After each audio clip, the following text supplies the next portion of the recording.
Good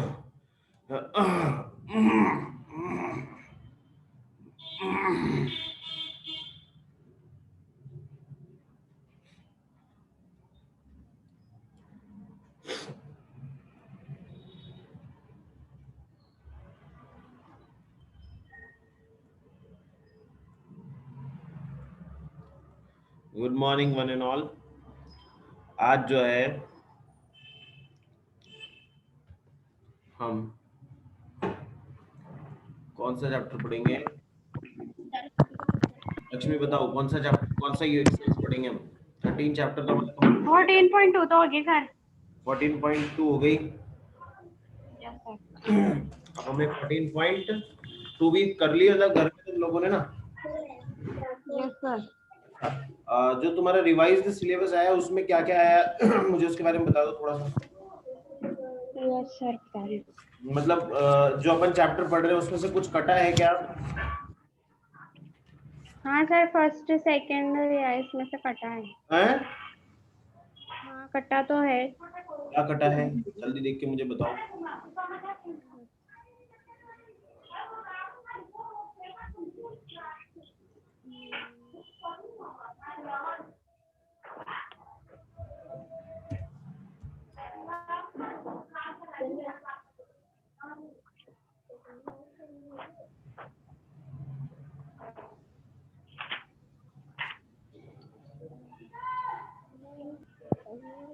number system में से कटा है, पॉलिनोमियल में कटा है, नहीं लीनियर नहीं नहीं इक्वेशन नहीं में नहीं कटा नहीं है। नहीं नहीं, मैं ये नहीं कह रहा। मैं ये कह रहा हूँ कि जो अभी चैप्टर पढ़ रहे हैं उसमें से कुछ कटा है क्या?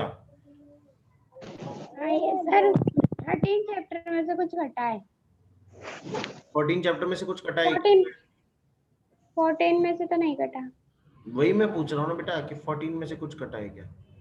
देखो ना, कुछ 14 तो कटाया है। में से तो नहीं।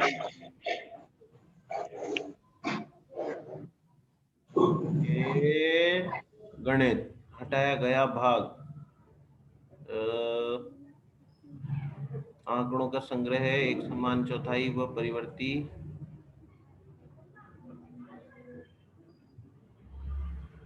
अच्छा, चैप्टर नंबर 15 तो पूरा ही हटा दिया।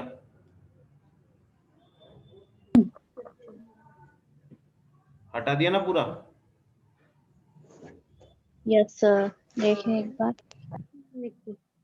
स्टैटिस्टिक्स प्रोबेबिलिटी में कलेक्शन ऑफ डाटा, हिस्टोग्राम और फ्रीक्वेंसी, पॉलीगन और मोड, ये हटा दिया। Yes sir. प्रोबेबिलिटी में कंप्लीट चैप्टर डिलीट कर दिया। तो हमें 15 चैप्टर पढ़ना ही नहीं है। 14 चैप्टर में भी क्या यस पढ़ना है? 14.3 तक ही पढ़ना है।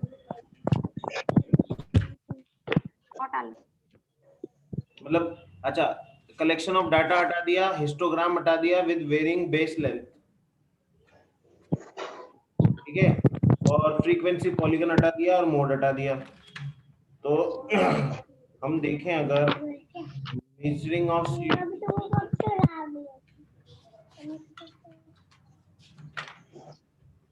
फ्रीक्वेंसी, पॉलीगन हट गया, एक्सरसाइज 14.3 हट गई, इसका मतलब हिस्टोग्राम भी हट गया, ठीक है। तो बार ग्राफ बचे अपने पास। कलेक्शन ऑफ डाटा हटा दिया इन्होंने। तो कलेक्शन ऑफ डाटा कहाँ पे था? कलेक्शन ऑफ डाटा जो है एक्सरसाइज 14.1 और 14.1 हटा दिया।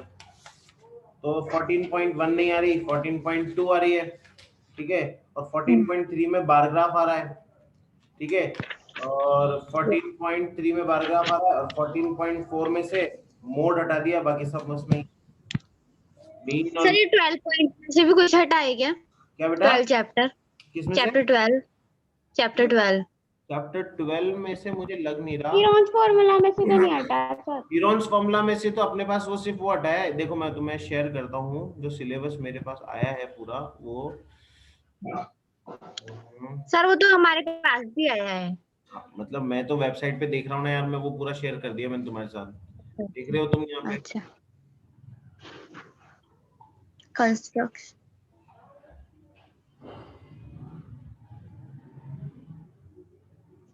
ये देखो, ये हमारे पास ये मेंसुरेशन यूनिट, इसमें आता है चैप्टर नंबर 12 और चैप्टर नंबर 13। इसमें से एरियाज में से जो हीरोन्स फॉर्मूला है वो हटा दिया, लेकिन वो किसके लिए? क्वाड्रिलेटरल्स के लिए। इसका मतलब एक्सरसाइज 12.2 हटा दी गई है तुम्हारी। हाँ तो सर हमने ना 12.2 का एक ही क्वेश्चन करा था। क्या बेटा? 12.2 का क्या बोल रही है बेटा? सुनाई नहीं दिया। सर 12 जो हट गए वो तो करे ही नहीं ना नोटबुक में। नहीं नहीं, मतलब हाँ वो मत करो तुम लोग, ठीक है, हाँ। फिर भी प्रैक्टिस में तो हमें रखना ही है। अब जैसे सरफेस एरिया वॉल्यूम में से surface area volume of right circular cylinder और कोन हटा दिया गया और हेस्फेयर हेमिस्फेयर हटा दिया गया, ठीक है। मतलब बचा क्या? क्यूब और क्यूबाइड बचा सिर्फ, यस सर। ठीक है, वो बहुत इजी है। स्टैटिस्टिक्स में से कलेक्शन ऑफ डाटा आ जाता है एक्सरसाइज 14.1, तो वो हट गई। हिस्टोग्राम और बार ग्राफ, फ्रीक्वेंसी पॉलीगन, ये हट गए और मोड हट गया। तो मोड तो वैसे भी मतलब क्या था, मोड थोड़ा सा ही तो आता था, मीन और मीडियन तो निकालना ही है, ठीक है। Yes sir. चैप्टर बहुत छोटा हो गया, प्रोबेबिलिटी 15 चैप्टर पूरा हटा ही दिया, ठीक है। अब इसके बाद देखते हैं,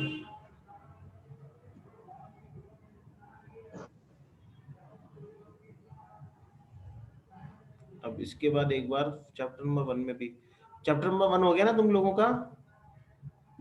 यस सर। 1 2 3 4 तो हो गए 3 हो गए हैं? 3 नहीं हुआ। 3 नहीं हुआ, मतलब 1 2 तो हो गया। अब 3 में भी क्या है कि linear examples, problems, ratios, proportion, graphical presentation, linear equation, एक तरह से पूरा चैप्टर हटा दिया, ठीक है। 3 का। हाँ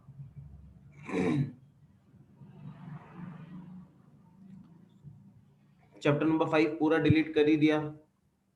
सर वो तो 4th हटाए। चैप्टर नंबर 5 हटाया बेटा, ये देखो, ये यहाँ पे 3 आता, बोर्ड ने 2 लिख रखा है, 4 लिख रखा है। तो चैप्टर नंबर 5 है इंट्रोडक्शन टू यूक्लिड ज्योमेट्री, वो कंप्लीट चैप्टर हट गया। लीनियर इक्वेशन, टू वेरिएबल्स, वो मतलब आधे से ज्यादा हट गया। चैप्टर नंबर 3 कहाँ है?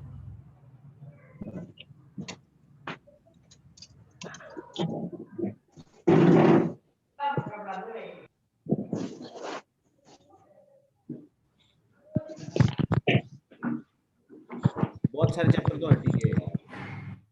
चलो फिर भी हम करते हैं, देखो, ठीक है ना। आ जाओ अब तुम एक्सरसाइज पे। अब एक्सरसाइज क्या कहती है समझते हैं। 14.3 14.2 में तुम्हें ग्राफिकल रिप्रेजेंटेशन वगैरह सब कुछ समझ में आ गया था। Yes sir. Yes sir. अब बार ग्राफ में सिर्फ 2 ही क्वेश्चन, 3 क्वेश्चन बचते हैं, ठीक है। क्वेश्चन कौन कौन से? एक तो क्वेश्चन नंबर 1, क्वेश्चन नंबर 2 और क्वेश्चन नंबर 3, ये 3 क्वेश्चन है सिर्फ बार ग्राफ के। अब देखो एक्चुअली हमें क्या है, 3 तरह के ग्राफिकल रिप्रेजेंटेशन पढ़ने पड़ते हैं।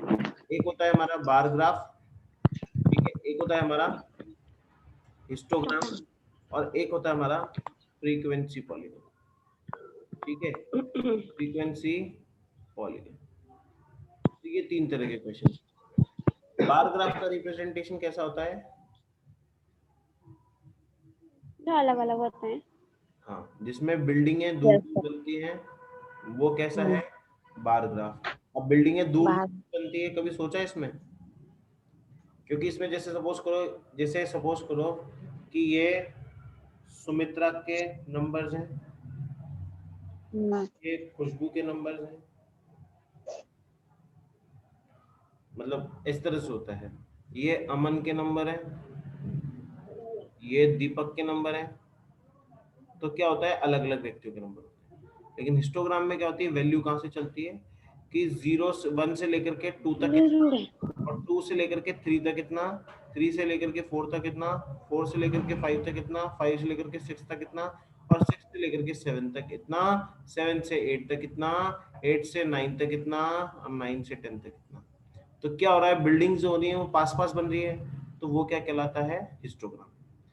ये जो होती है क्या कहलाती है, एक्स एक्सिस, और ये जो होती है क्या कहलाती है, वाई एक्सिस। Y axis. ठीक है, इधर की तरफ जो आएंगे वो आएंगे क्लास इंटरवल्स, और इधर की तरफ जो आएगी वो आएगी फ्रीक्वेंसी। सेम सिस्टम यहाँ पे भी होता है, वही एक्स एक्सिस वाई एक्सिस, यहाँ पे नेम आते हैं, नेम्स आते हैं जो भी चीजें होती हैं उनकी, और यहाँ पे उनकी फ्रीक्वेंसीज होती है। ठीक है, इस तरह से बार ग्राफ और हिस्टोग्राम के बीच में बेसिक डिफरेंस होता है।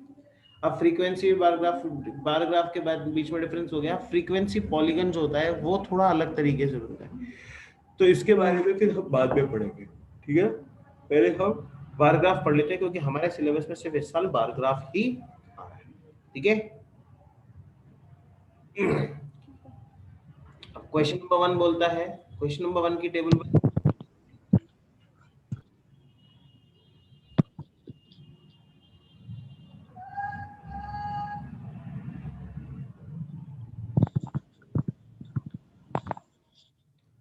पहले क्वेश्चन नंबर 1 की टेबल बना के देता हूं तुम्हें मैं।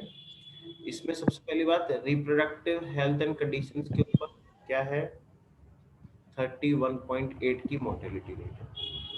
न्यूरो इसमें क्या दे रखा है, 15 से लेकर के 44 साल तक की महिलाओं की डेथ का रीजन दे रखा है वर्ल्ड वाइड, और उसको परसेंटेज में बताया है। ठीक है, तो सबसे पहला है रिप्रोडक्टिव हेल्थ एंड कंडीशन 31.8, दूसरा है न्यूरोसाइकेट्रिक कंडीशन दैट इज 25.4, तीसरा है इंजरीज, इंजरीज की जैसे 12.4% डेथ होती है, कार्डियोवैस्कुलर कंडीशंस जो होती हैं उनकी वजह से 4.3% होता है, रेस्पिरेटरी कंडीशंस जो होती हैं उनकी वजह से 4.1 होता है, और अदर कॉजेस जो होते हैं उनकी वजह से 22.0। सॉरी। ठीक है, तो इस तरीके से क्या होता है कि परसेंटेज दे रखा है डेथ रेशियो का। अब इसको ग्राफिकल प्रेजेंटेशन पे शो करना है।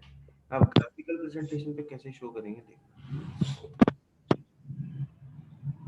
ये मेरा क्या है, y एक्सिस, यहीं से मेरे को क्या बनेगा, x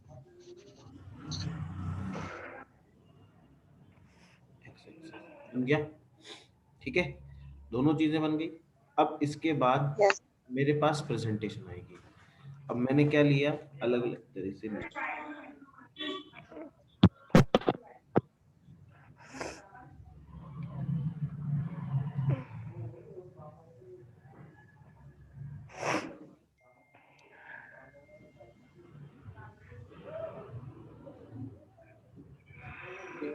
अब क्या किया मैंने, जैसे इसको ले लिया 10, मतलब 5, 10, 15, 20, 25, 30, 30, 35, 35, 40, 40, 45, इस तरह से ले लिया। 50। अब मैं टोटल रिप्रेजेंटेशन बनाऊंगा सब।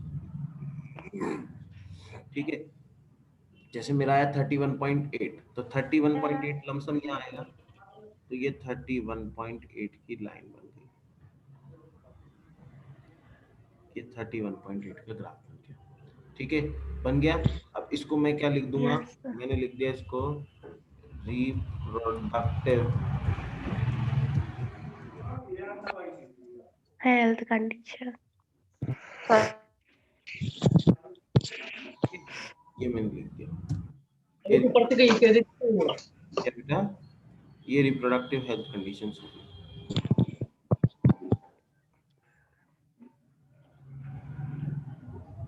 ठीक है, अब ये रिप्रोडक्टिव हेल्थ कंडीशंस हो गई। अब इस रिप्रोडक्टिव हेल्थ कंडीशंस को क्या करना है, हमें यहाँ रख देना है। रोटेट कैसे होगा इसमें यार,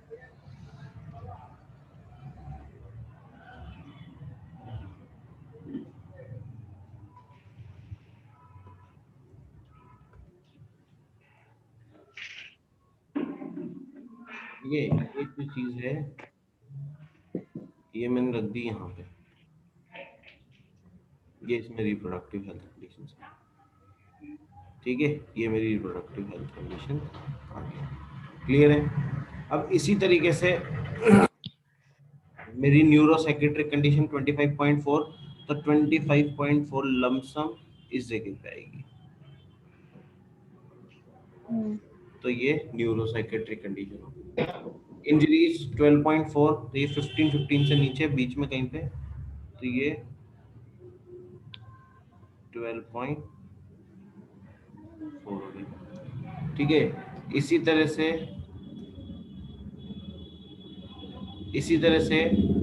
जो कार्डियोवैस्कुलर कंडीशन 4.3, तो वो 4.3 जो है यहाँ पे बनेगा। ठीक है, इसी तरीके से जो दूसरी रेस्पिरेटरी कंडीशन है उसकी 4.1, तो वो 4.1 बन गई। इसी तरीके से अदर कॉजेज 22% आ रहे हैं, तो वो 22% यहाँ पे बना दिए। ठीक है, तो मेरा क्या हुआ, ग्राफिकल रिप्रेजेंटेशन तैयार हो गया किसका, सबका। जैसे दूसरा था न्यूरोसाइकेट्रिक कंडीशंस की वजह से। ठीक है, न्यूरोसाइकेट्रिक कंडीशंस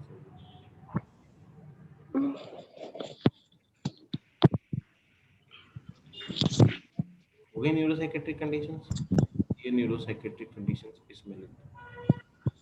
ठीक है, इस तरीके से जो बनेगा that is the bar graph. अब इनके ऊपर क्या करना है हमको, इनके ऊपर इनका पॉइंट लिखना है 31.8।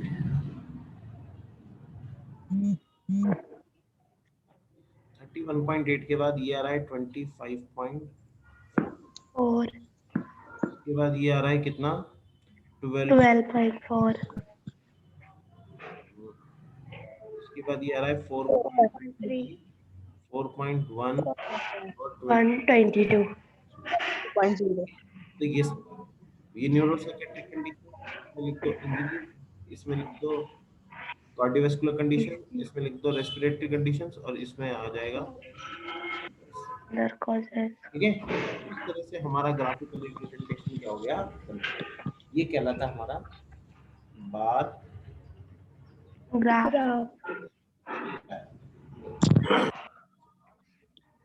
तो हमें इस तरह से बात। ठीक है, इसी तरीके से नीचे का भी बनाना है हमको। अच्छा, इसमें 2-3 चीजें, इसमें एक इस तरह का लगता है जिसे हम बोलते हैं, चलो इस तरह से बताता हूँ। ये जो चीज है ना, इसे हम बोलते हैं किंक। किंक क्यों लगाया जाता है, बेसिकली सपोज करो मैंने ये वैल्यू चालू करी 0 से, लेकिन मुझे पता है कि मेरे को यहाँ तो 0 ही आएगा, लेकिन इसके आगे जो सबसे पहली यूनिट आएगी वो आएगी 100, और फिर वहां से 110 और 120, 130। अब 0 से सीधा 100 पे ले आऊंगा, तो 100 नहीं लिखने की जगह, मतलब मैं क्या गैप लगेगा लोगों की 100 100 का लिया, तो मैं उसमें क्या करूंगा, किंक लगाते से ही मैंने उसको क्या कर दिया 100 और 110, 120, 130, 140, 150। तो एक किंक की वजह से क्या हुआ कि 0 से 110 110 का जो गैप था ना, वो इस किंक में समझ दिया। ठीक है बेटा, ठीक है, यस सर। क्लियर है ना? ठीक है ना, तो इस तरीके से ये बार ग्राफ जो होगा हमारा कंप्लीट हो जाएगा। इसी तरह से हमें बार ग्राफ को बनाना है ना। Yes sir. मतलब देखा जाए तो ये एक्सरसाइज भी कंप्लीट कीजिए, क्योंकि इसमें सिर्फ बार ग्राफ प्रेजेंटेशन है और कुछ भी नहीं।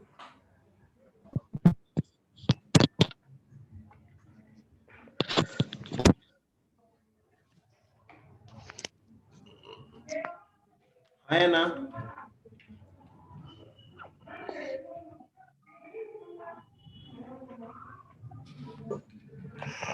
चलो अब आगे देखें, mean, median, mode.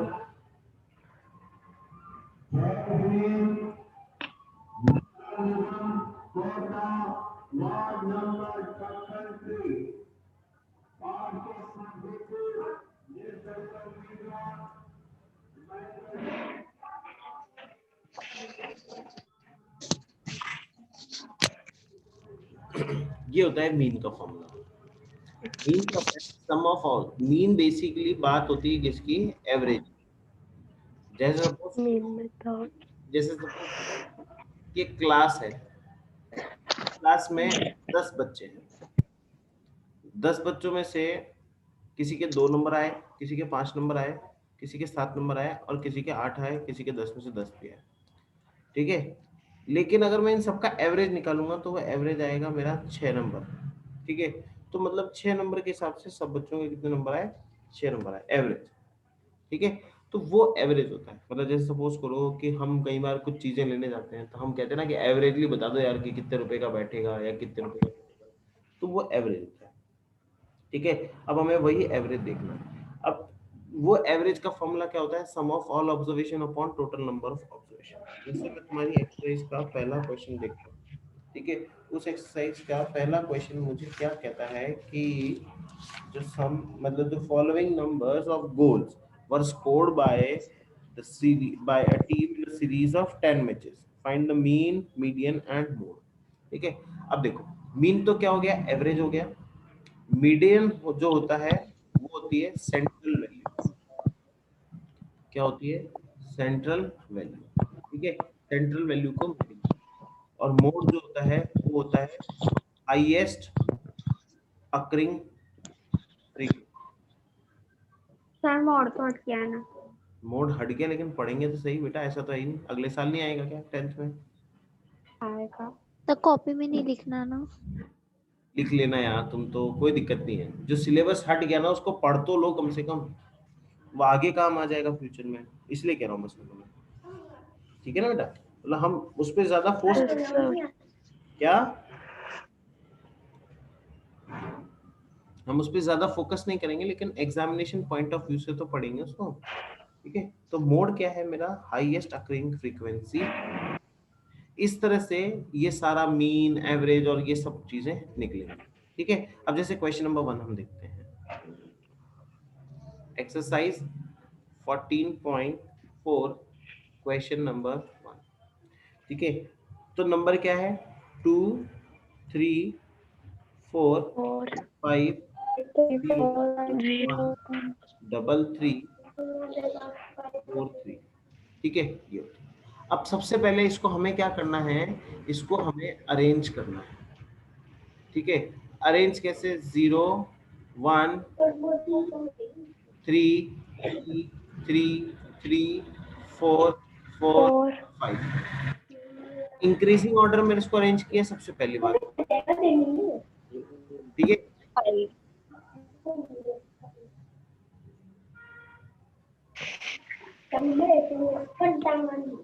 Increasing order में इसको अरेंज किया। अब क्या करेंगे, इसका मीन निकालेंगे। मीन क्या होता है, sum of all all observations, upon total number of observation. total of ठीक है, तो सम observations, क्या आ रहा है, 0 plus 1 plus 2 plus 3 plus 3 plus 3 plus 3 plus 4 plus 4 all plus 5 divide by total कितने नंबर थे, 10। 3 और 3 6, 3 9 और 10। तो 28। 3 3 6 3 9 12 15 20 28। 28 आ रहा है शायद। कितना हो जाएगा इसका मीन, 2.8। 8. ठीक है ना, ये क्या हो गया हमारा मीन। Mean अब method, मीडियन, अब मीडियन जो होता है बेटा दो तरीके का होता है। एक तो होता है इवन नंबर के लिए और एक होता है ऑड नंबर के लिए। all ठीक है, अब इवन के लिए क्या होगा, मीडियन इवन नंबर के लिए मतलब क्या होगा, n upon 2 plus n upon 2 plus 1 observation का डिवाइड बाय।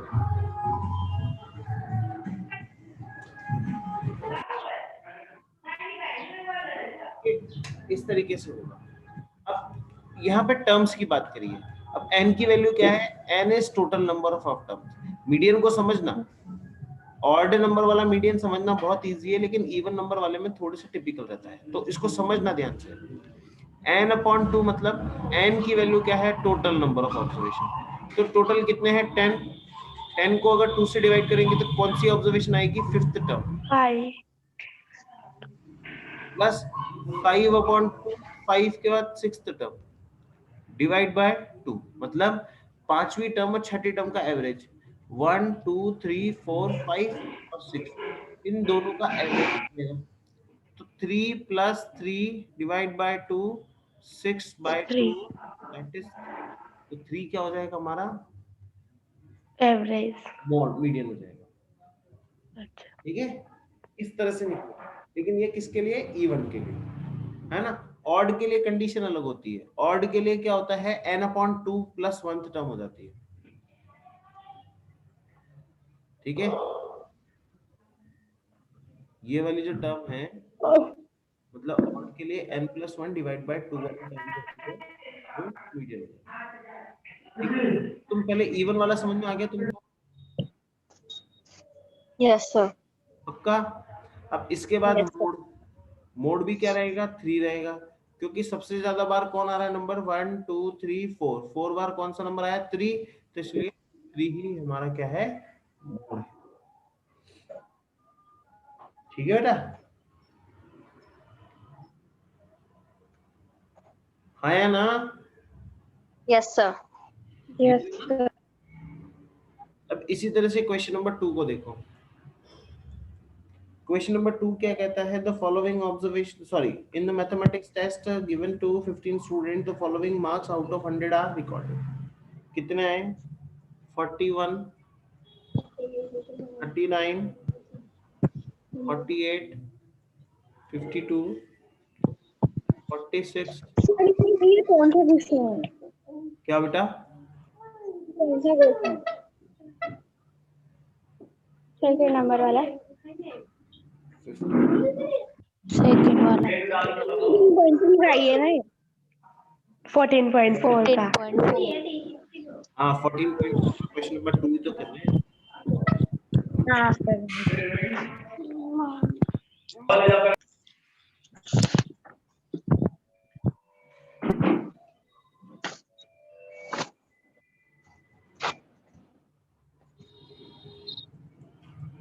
ठीक है, ये कितने, 3 3 6 3 9 और 3 12 और 3 15 नंबर, 15 स्टूडेंट्स दे दिए। अब इसका मीन निकालना है, लेकिन मीन निकालने से पहले क्या करेंगे, arrange, arrange yes in sir. Increasing order, ठीक है। सबसे छोटा नंबर कौन सा है, 39। Yes sir. दूसरा नंबर कौन सा है, 40। 40, 40 कितनी बार आ रहा है, 2। ये 40, ये 40 और ये 39।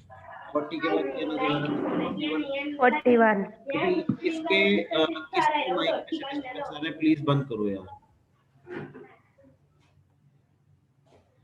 41, 41 के बाद 42, 42 के बाद क्या दिख रहा है, 42 के बाद क्या दिख रहा है, 46,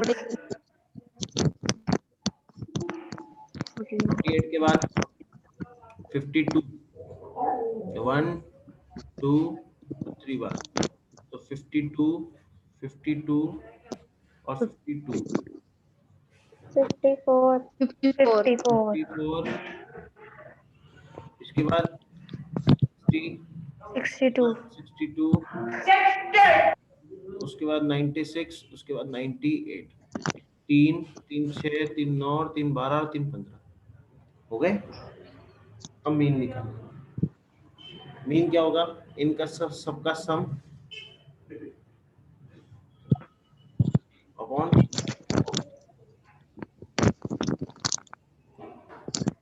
ठीक है।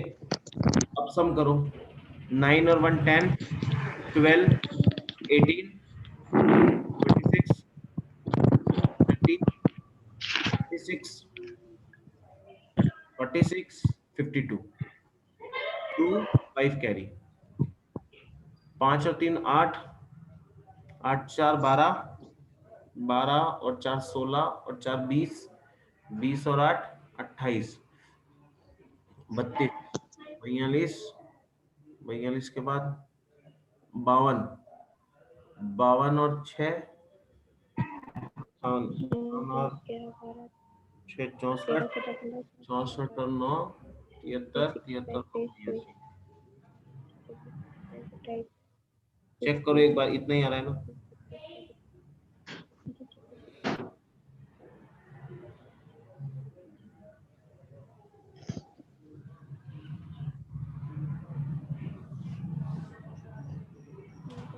इतना ही आ रहा है।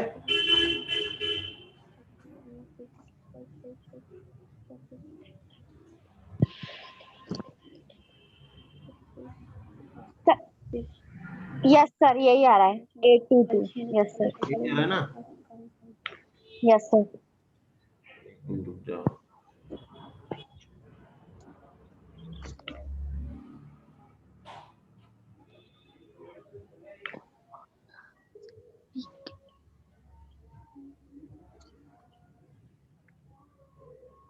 हाँ, अब इसको किससे डिवाइड करना है?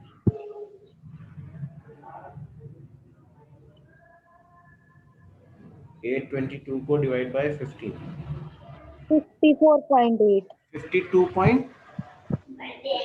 54.8। ठीक है, 54.8। एवरेज मार्क्स कितना आ गया हमारा? 54.8। वेरी गुड अभिषेक, 54.8 हमारा आंसर। अब इसका मीडियन निकालेंगे। अब मीडियन पहले किसके लिए निकाला था? इवन के लिए। अब निकालेंगे ऑड टर्म के लिए। ऑड टर्म है तो n plus 1 divide by 2। Total कितनी टर्म्स है? 15 plus 1 divide by 2, 16/2 cancel out हो गया 8। तो 8th टर्म जो है वो हमारा क्या है? 8th टर्म जो है वो क्या है? मीडियन। लेकिन उसके लिए कंडीशन क्या है? इंक्रीजिंग ऑर्डर में वो जमा होना चाहिए। तो 1 2 3 4 5 6 7 52। 52। तो हमारा 52 क्या हो गया? इज मीडियन हो गया, है ना? और मोड 52। Highest occurring frequency. ठीक है, तो 98। कौन आ रहा है? 52 3 बार और 40 52। 2 बार, तो 52 इज 52 ठीक है। इस तरह से मोड। यस सर, नंबर 2 वो कंप्लीट हो जाता है। इस तरह से हमारा क्वेश्चन नंबर 2 जो है वो कंप्लीट हमारा हो गया। ये मीडियन हो जाता है, ये मीन। ठीक है, आया ना? Yes sir. इसी तरह से ये क्वेश्चन। अब इसी तरह से question number 3, question number 4, question number 5 तुम लोग करना। 3 को एक बार देख लो, मैं कराऊं क्या?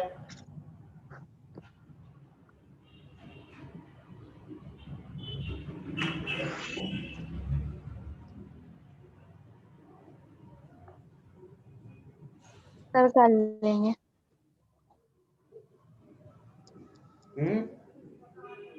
हो जाएगा क्या बेटा? सर, कर लेंगे। कर लोगे? क्वेश्चन नंबर 3 भी कर लोगे? Yes sir.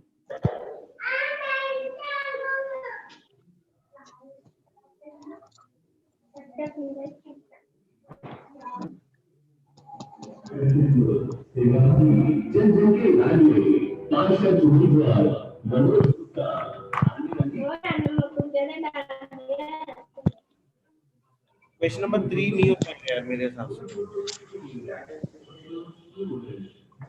सर कैसे पता चलेगा कि मीडियन ऑड है या इवन? अच्छा, बहुत अच्छा क्वेश्चन है।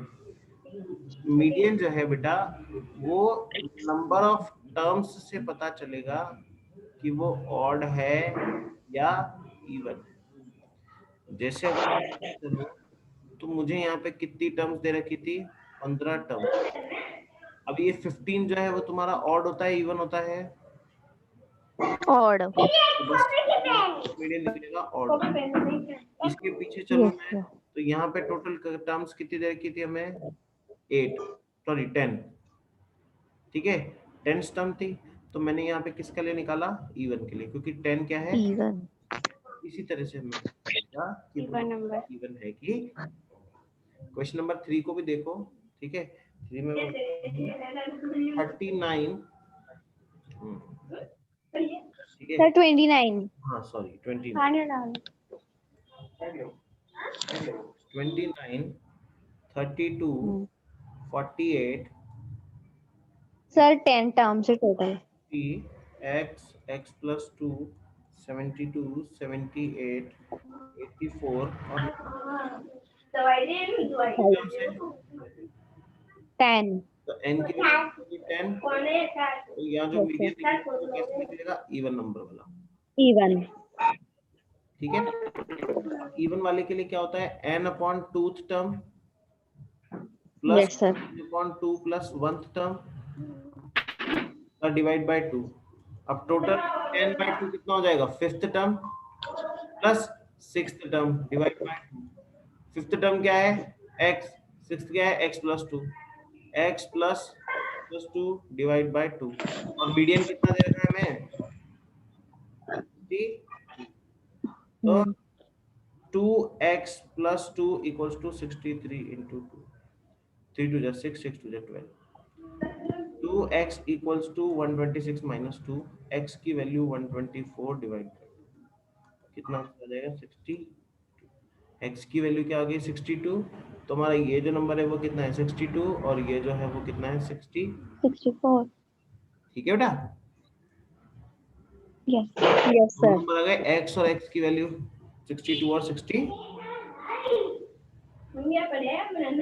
Yes, ये sir. है ना। Yes, sir. अब इस पे कल कुछ एक्स्ट्रा क्वेश्चंस करा दूंगा मैं तुम्हें।